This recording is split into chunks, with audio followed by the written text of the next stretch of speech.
What's up, guys? This is Josh back here once again from Inside Wrestling Truth. It's that time of the week again, of course, for a WrestleMania review. We've been doing these for a while now. WrestleMania is right around the corner. But this is a review of WrestleMania 9. Now I will have this one, and then I will have one more, and then I'm done, but I'll do more next year before WrestleMania. Tonight, like I said, we were reviewing WrestleMania 9.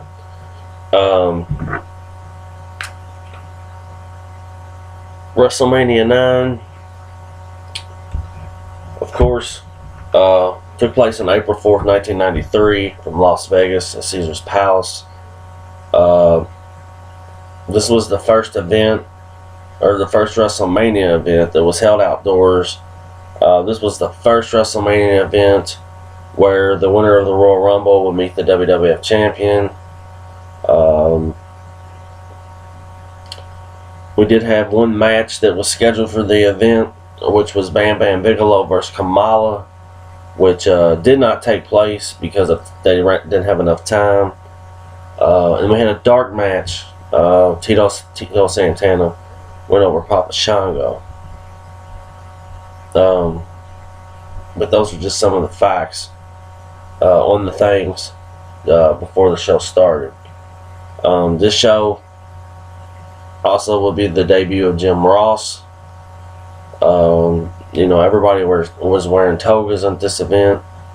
We have Caesar and Cleopatra. Macho Man comes out, joins commentary. Bobby Heenan comes out to do commentary with them too.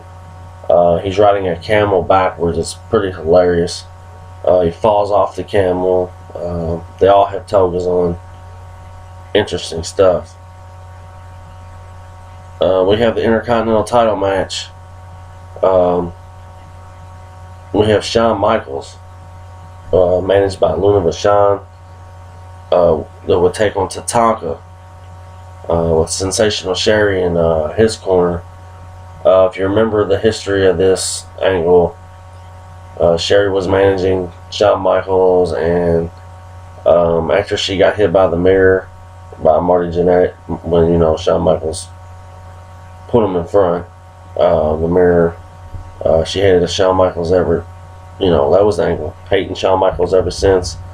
But this was a pretty damn good match. I enjoyed this one. I go ahead and tell you, it's one of the only matches I really enjoyed on this event.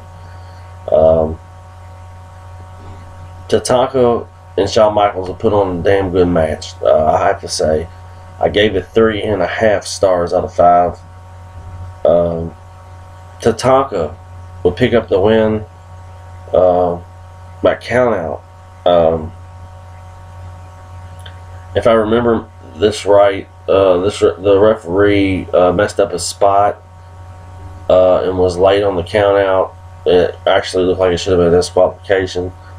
But in all, Tatanka picks up the win on countout, but the belt don't change hands on a countout. But it was one of the best matches on the card. I definitely have to say so. I gave it 3.5 stars out of 5. Mean Gene. If you remember, this would be Mean Gene and Bobby Heenan's last WrestleMania until I think it was WrestleMania 17 when they announced the gimmick Battle Royal. So there's another interesting fact for you. Mean Gene interviews the Steiner Brothers. The Steiner Brothers make their WrestleMania debut. They cut a promo on the Head Shrinkers. The Steiner Brothers are one of the greatest tag teams ever. The Head Shrinkers versus Steiner Brothers. It was a pretty long match. I thought they could have cut it a little shorter. Rick Steiner, I feel nobody ever talks about, but I think he's one of the most underrated wrestlers ever.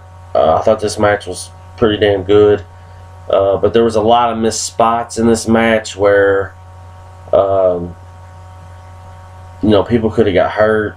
Scott Steiner missed, was it a clothesline, I believe, or something of that nature, and went flying over the top rope. And the only reason I gave it 3 stars out of 5 as well is the finish. I didn't enjoy the finish. The finish was supposed to be a Frankensteiner by Scott Steiner, and he missed it completely. If you go back and watch it, he does it really bad. But that's how they pick up the win. I gave this match 3 stars out of 5. This is one of the first WrestleManias that didn't have a dickload of matches on it as well. Mean Gene interviews Doink the Clown, Matt Bourne, Doink the Clown. He claims that Crush will be singing Double Vision.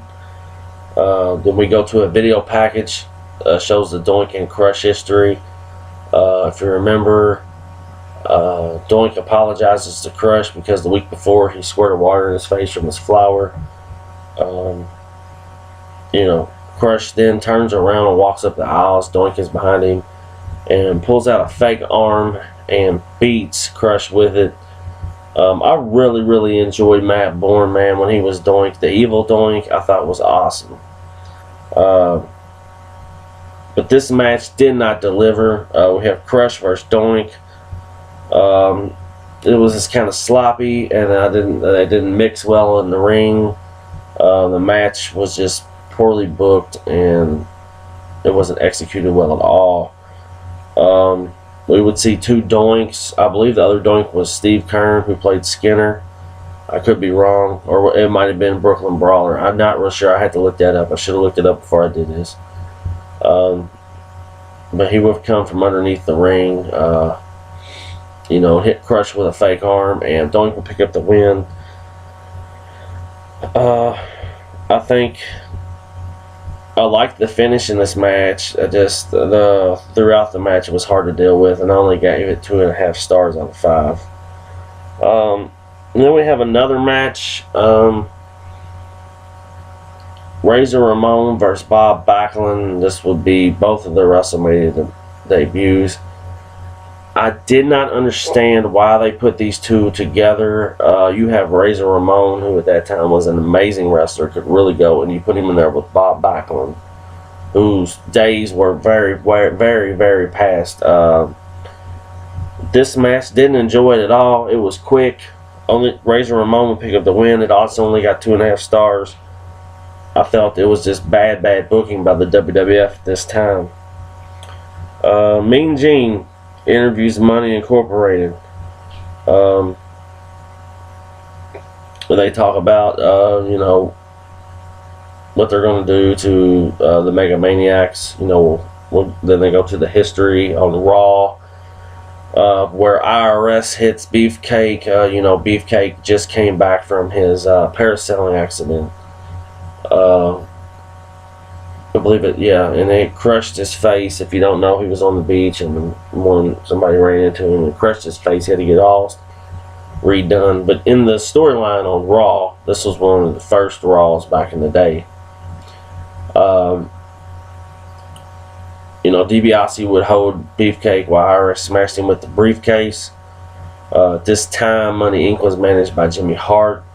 Jimmy Hart would then turn face after this to help Beefcake, and that Hogan, Beefcake are real close, so they would become the Mega Maniacs, and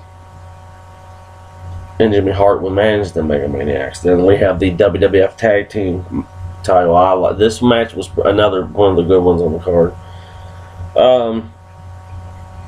We have the WWF Tag Team Champions, Money Incorporated, which was the $1 Million Man, Ted DiBiase, and the IRS, versus the Mega Maniacs with Jimmy Hart. This match was pretty good, went on pretty long. DiBiase and Hogan always worked well together, I thought. And IRS carried Beefcake. It was a good match, I thought. In this match, the referee would be knocked out, or was his head turned or something, and DiBiase would knock out, or Hogan would knock out DiBiase, or I don't remember which one, and pin him. But he wouldn't count to 3, and they called it, the referee had woke somehow, and he had disqualified the Mega Maniacs. I believe another referee came out to notify the referee in the ring.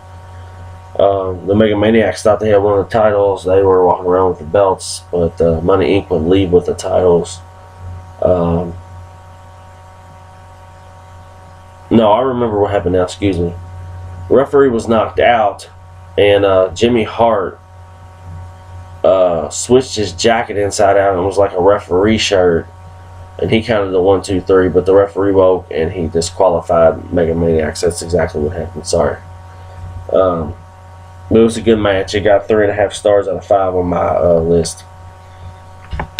Then we go to another interview by Mean Gene. Mean Gene interviews Mr. Perfect. We know Mr. Perfect's one of the greatest wrestlers of all time. He cut promos. But his promo in this one, he kind of messed up. He couldn't get the narcissist Lex Luger out. But this is when Perfect, of course, was a face. Then we go to a match.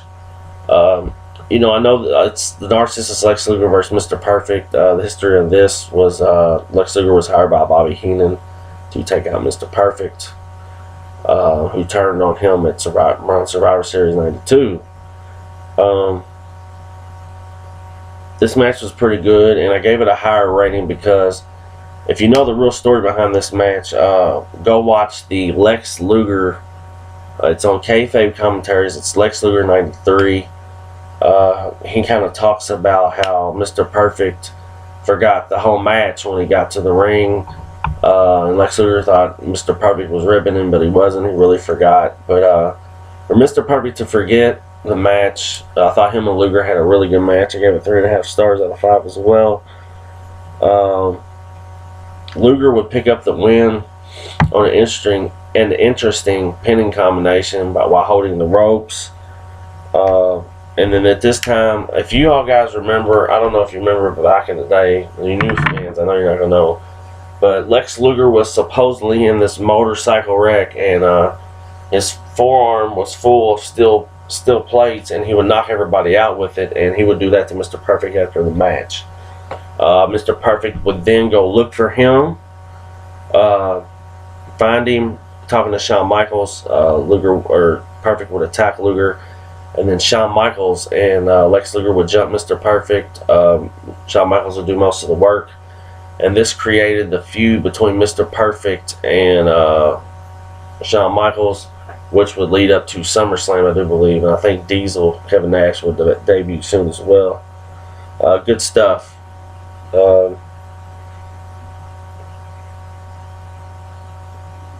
We have Savage and Heenan. They argue. Macho Man acts like he's going to beat Bobby Heenan's ass. It was pretty funny. Then we have the worst match of the night by far. Maybe the worst WrestleMania match ever. I'm just keeping it real. This match was complete garbage. And I'm a fan of The Undertaker, and I respect his work. But we have The Undertaker versus Giant Gonzalez. This match was absolutely horrible.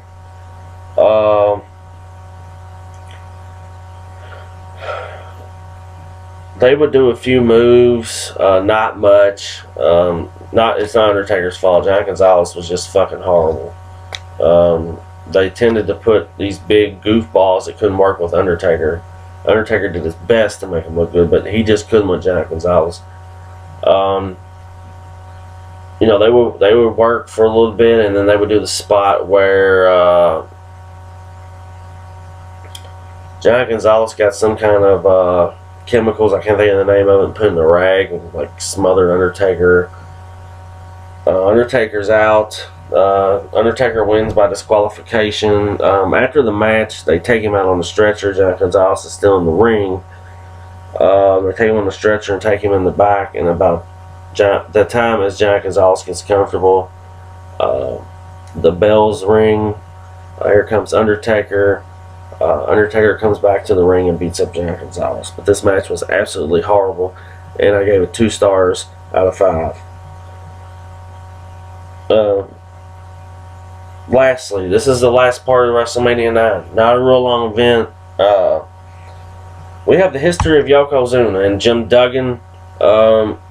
This is where I believe he broke, or Yokozuna actually broke something on Duggan bone up here. I can't remember the name of it. They would show that where he would keep doing the bonsai on him. They would show the Yokozuna Bret Hart contract signing where Yokozuna would attack Bret Hart, him with the bonsai drop. This angle was where, if you remember at the time, this is after Yokozuna won the Royal Rumble, he became a machine and became unstoppable. That's why I don't understand why they did what they did in the last match. Mean Gene interviews Hulk Hogan.